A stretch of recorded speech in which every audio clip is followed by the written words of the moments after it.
obviously it's positive news that a ceasefire has been agreed, 20 days, and the strait is open temporarily. Are you hopeful that this war could actually conclude anytime soon?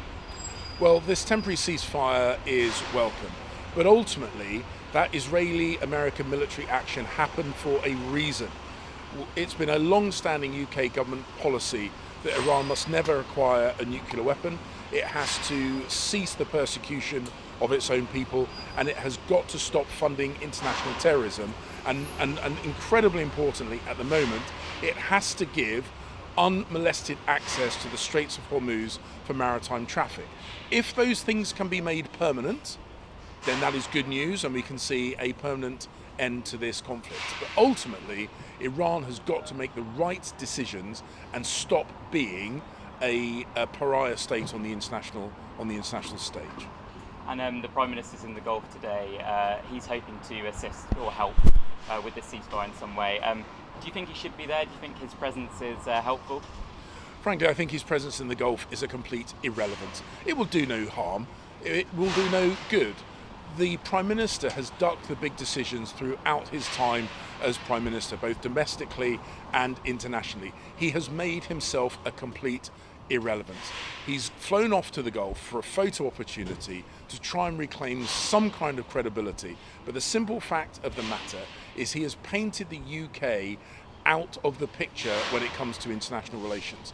As a former Foreign Secretary, I find that genuinely heartbreaking.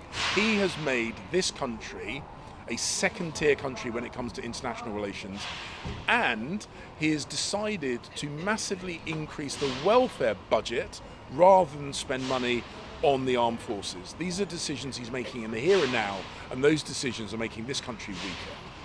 We have always got to make sure that our relationship with the United States of America is strong.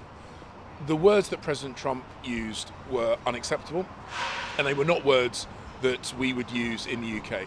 But we know that President Trump uses particularly hyperbolic language. He uses intentionally, he speaks. It's not acceptable, though, is it? They may be hyperbolic, and that may be Trump's style. But shouldn't we push back against that and say that is simply not acceptable to threaten to erase someone's civilization? So the Conservative, Kemi's position is clear, the Conservative position is clear. This is not the right language to use in international relations.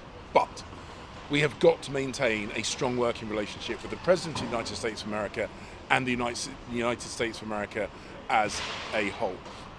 Keir Starmer has flip-flopped from being incredibly sycophantic towards the President to now being critical. He chops and changes, as we know he always does. But the point is, we need to be consistent in the UK, we need to be consistent, we need to be tough, we need to be taken seriously. If we do those things, our position will be much stronger.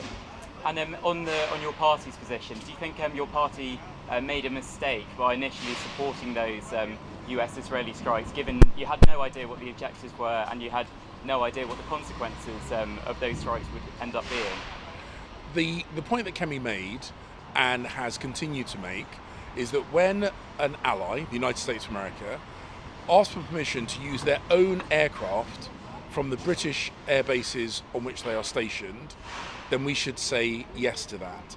Keir Starmer initially said no, then he said yes, then he said he was sending Royal Naval assets, then didn't send Royal Naval assets, failed to send air defence assets. He's been all over the place on this. Kemi has been clear. We are not involved in this military operation, but we should have given the United States of America permission to use their own aircraft from the bases that they were stationed. That's the difference between Kemi making tough decisions and sticking to her position, or Keir Starmer, who is desperately trying to do what is popular and flip-flopping all over the place as a consequence.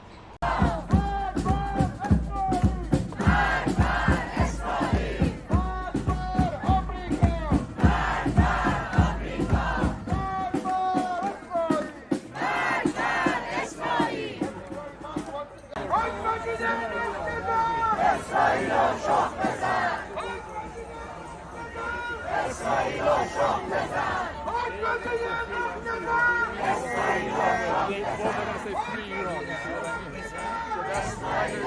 but that's totally two different